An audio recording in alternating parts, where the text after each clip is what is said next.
Hello my friends, welcome back to my channel. Today I am painting Bella Baxter from Poor Things. I really want to talk about this movie because I haven't seen too many people talking about it and I think it's one of the best movies I've ever seen. I wanted to see if I could capture some of the spirit or essence of the movie and of Emma Stone's character in this time lapse. If you want to, grab some art supplies and draw with me, or sit back and enjoy the time lapse. The first thing that I learned about the movie after watching it and reading a little bit about it is that Poor Things is an adaptation of Alasdair Gray's novel, which was written in the 90s. That was shocking to me because I've never read the book, but the movie itself seemed pretty groundbreaking, and so I would be curious to read the book to see how Alasdair Gray wrote these characters and the story. It's set in Victorian Scotland, and it's a dark comedic tale that explores the themes of autonomy, identity, and morality.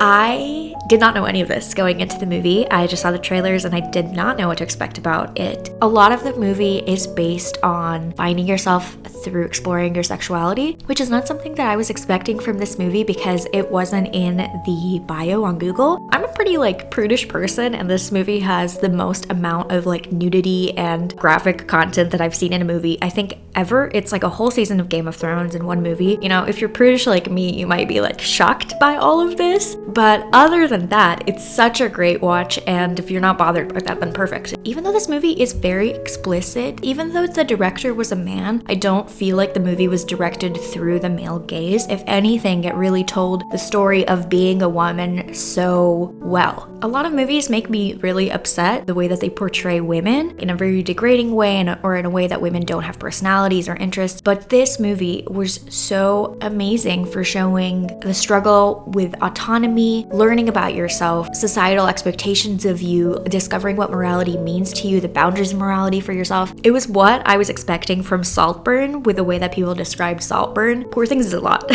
That being said, it's a lot in a lot of good ways. The art direction and the visual style of the movie is so amazing. It's quite literally a feast for your eyes. The title screens for the different parts of the movie are absolutely insane. Surreal with a touch of childlike fairy tale wonder, as well as science fiction elements. Let's take a quick break and talk about the sponsor of this video, which is Dossier. You know I love Dossier. I tried something new from them this time. I tried one of their speakeasy collections, one of their original scents called Fresh Margarita and Lime. It literally smells like a lovely margarita. I am so excited to wear to the pool or in the summer or on the 4th of July. And the second scent that I got is Floral Lavender, which is inspired by YSL's Liebe. It's something that I can see being worn to an office job or a date. It smells pretty much identical to the perfume that it is based on. If you want to check out Dossier, I will have a link in the description. Thank you so much to them for sponsoring this video. Let's get back into my movie review.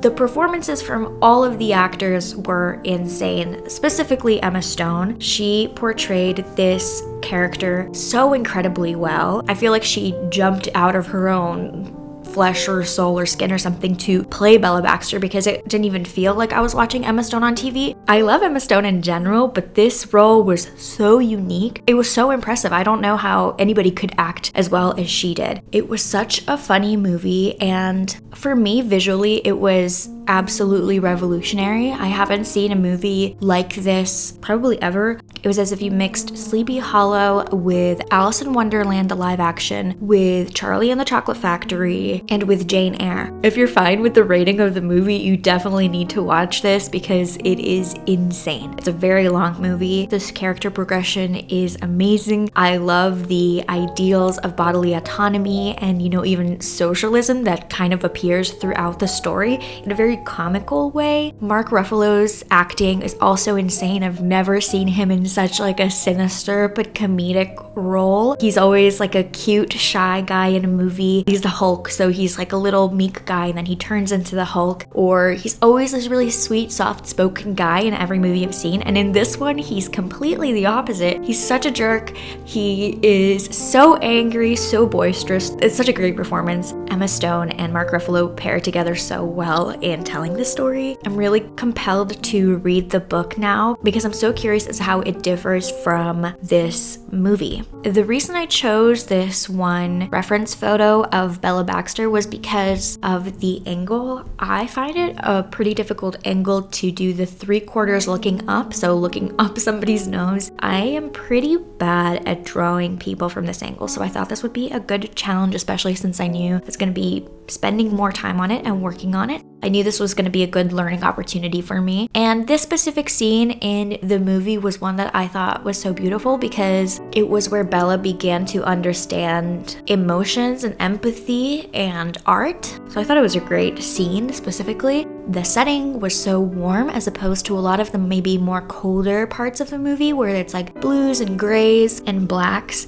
But this one scene was super sunny and it looked warm. She has a pair of shorts, so it looks like it's breezy and warm. Because of the angle that I chose for this painting, it could have looked a little bit more like Emma Stone. Maybe if I worked at it a little bit longer, or if I had sketched it a little bit differently, or maybe even used a different reference photo. That being said, I think it's a great study and I learned so much. I also spent so much time painting the clothing. It's something that I generally never care to do. It's boring to me, but the costume design in this movie is so amazing and something that was really captivating for me. I wanted every single outfit that she wore, something that was special in the movie than that I wanted to paint and depict in my own painting. So I spent quite a lot of time working on her jacket and the little fringe and just making sure that I was getting some of these textures right. Without the painting being photorealistic, I wasn't quite sure how to capture this shiny material that she has, almost pleathery material she's wearing. I don't know how to explain it. It is a pretty unique of a texture and thickness, and so I tried my best with that, but at the end of the painting process, I'm pretty happy with all the color choices that I made. I'm happy that I painted her hair in almost a dark, vibrant purple instead of just a solid black because her hair is like a blue black. So I thought that the purple really accentuates how dark and cold her hair tone is. I also messed around with the underpainting color for this painting and decided on like a bright pink.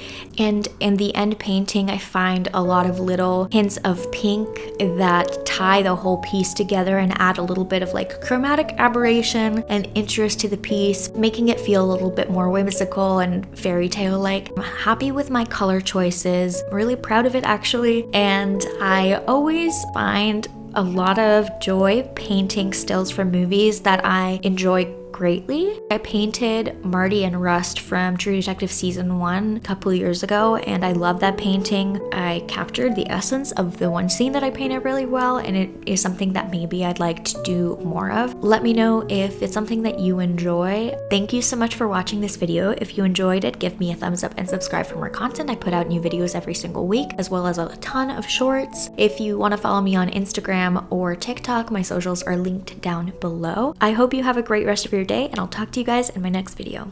Bye.